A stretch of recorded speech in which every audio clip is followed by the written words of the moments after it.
Jeshi la polisi mkoa wa Shinyanga linamshikilia Chimaguli Majiangui Samamba, mkulima na mkazi wa Ugede Songambele, kwa tuhuma za kumuua mke wake kwa sababu ya kuchelewa kurudi nyumbani. Ni kwamba Oktoba 8 mwaka huu majira ya saa 12 jioni katika kitongoji cha Ugede, kata ya Salawe, tarafa ya Nido, wilaya na mkoa wa Shinyanga, Moshipo John, mkulima na mkazi wa Ugede Songambele, aligundulika kuuawa na mwili wake kufukiwa kwenye shimo lililopo jirani na nyumbani kwake, ambapo Oktoba 1 mwaka huu majira ya saa 4 usiku marehemu Moshipo akiwa nyumbani kwake aligombana na mume wake aitwaye Chimaguli Majiangui, mkulima na mkazi wa Ugede Songambele. Ugomvi uliotokana na kuchelewa kurudi nyumbani kwa marehemu, kwani usiku huo alirudi nyumbani kutoka matembezini na kumkuta mumewe nyumbani. Hapo ulitokea ugomvi baina yao uliosababisha mume huyo wa marehemu kumshambulia marehemu kwa fimbo sehemu mbalimbali za mwili wake hadi mke wake kuishiwa nguvu na kufariki dunia.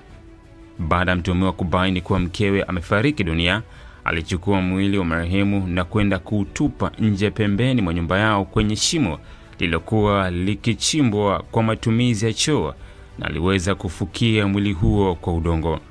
Kwa kipindi chote tangu Oktoba 2 mwaka huu asubuhi, majirani walianza kupata wasiwasi baada ya kutomuona marehemu kama walivyozoea, na pia ikiwa ni kutokana na tabia ya mume wa marehemu kuwa na mazoea ya kumpiga mara kwa mara.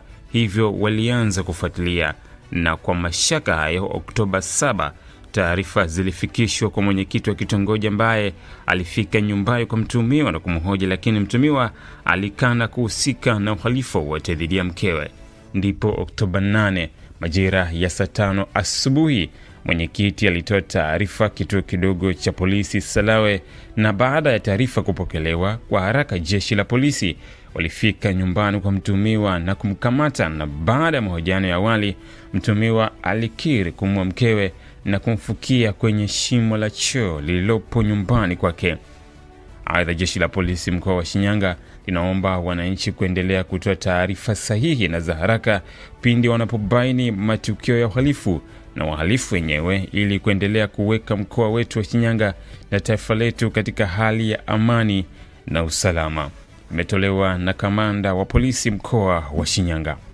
Kwanza kabisa, kwa majina naitwa Evalina Tanzania, ni mtendaji wa kijiji cha Songambele. Siku ya jana majira ya usiku saa 1 nilipokea taarifa kutoka kwa mwenyekiti wa kitongoji cha Bugede kuwa kitongojini humo kumetokea tukio la mauaji, ambapo mume aliweza kumpiga mke wake kisha kufariki na kuchukua mwili huo kufikia kwenye shimo ambalo alikuwa amechimba kwa ajili ya choo. Baada ya kuwa nimepata taarifa hizo, na akaniambia kwamba taratibu zote zimeshafanyika, mtuhumiwa amekamatwa, alifika kituo cha polisi. Asubuhi ilipofika na eneo la tukio, tunafika pale tumejiridhisha kwamba kulikuwa na shimo maeneo ya nyumbani kwa bwana huyo alifanya hilo tukio. Tuna kuomba wananchi waweze kusaidia kwa ajili ya kufukua tuone nini kilichoko ndani ya shimo hilo. Wananchi walitupa ushirikiano kwa kushirikiana na jeshi la sungusungu mpaka tukaja tukafanikiwa kupata mwili huo. Madaktari walifanya taratibu zao za kiafya, walichukua vipimo mbalimbali, lakini pia jeshi la polisi liliweza kufanya taratibu zao kama kuwahoji majirani na mambo mengine.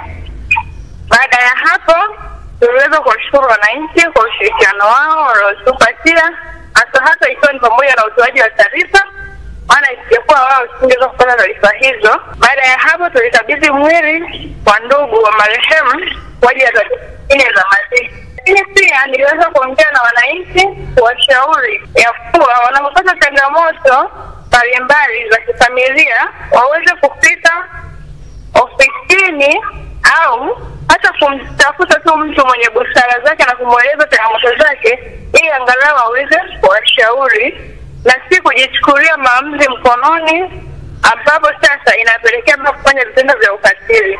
Niliwasihi sana na kuwaomba waweze kuwasiliana na uongozi wa serikali ya kijiji wanapopata changamoto, au uongozi wa mwenyekiti wa kitongoji, lakini pia tuna kituo cha polisi kata ya Salawe waweze kufikisha malalamiko yao kwa msaada na ushauri zaidi.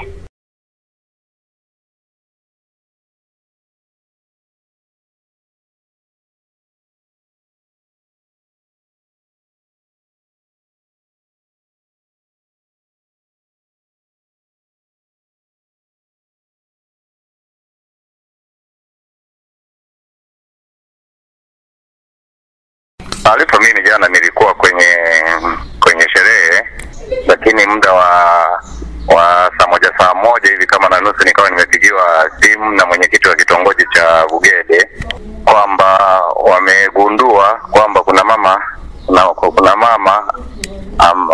wa eneo la Bugede ameuawa na bwana yake na akafukiwa kwenye shimo liko nyumbani kwake.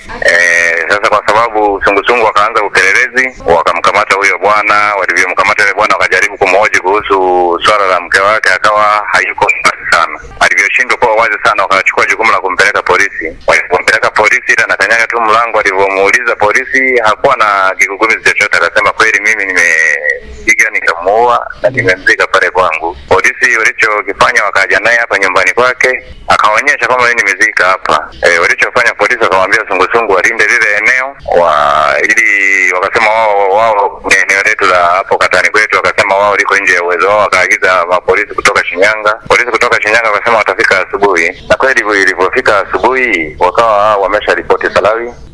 Tukaongozana kwenda pale kwenye tukio. Wananzengo wakaanza ufukuaji kama utaratibu ulivyokuwa. Lile zoezi likawa limekamilika kwa kumpata marehemu. Alikuwa kweli amefukiwa pale pembezoni kwenye mji wake. Yeye alivyoulizwa akasema alivyobaini kwanza kwamba amempiga amemuumiza sana mwenzake, kuna Samaria mmoja kama ameenda pale nyumbani kwake na akaikuta ile hali ya kwamba yule mtu amemuumiza sana. Lakini sasa akamwambia kwamba stop, usije kumwambia mtu yoyote. Sasa yule mtu alimwambia stop, usije kumwambia mtu yoyote. Baada ya ukimya ilibidi ashindwe kusema, ikabidi aseme tu kwa viongozi wa sungusungu, na alivyosema ndo sungusungu wakachukua hatua mpaka wakamkamata yule jamaa. Alikuwa ameshaacha atakuwa anakuja kulala nyumbani kwake. Tena alikuwa anakuja anafunga tu usiku anaenda kulala maeneo mengine. Mimi nimemwambia wawe na hofu ya Mungu, waache masuala ya kujichukulia sheria mkononi. Pale wanapoona kuna changamoto watoe taarifa kwa mwenyekiti, watoe taarifa polisi na maeneo mbalimbali ya viongozi ili waweze kusaidia kupata changamoto. Ili kuwa mwanafamilia bora wa Global TV, usisahau kusubscribe, like, kushare na kucomment. Baada ya kusubscribe, bonyeza alama ya kengele ili kupata taarifa kwa kila video inayopanda Global TV Online.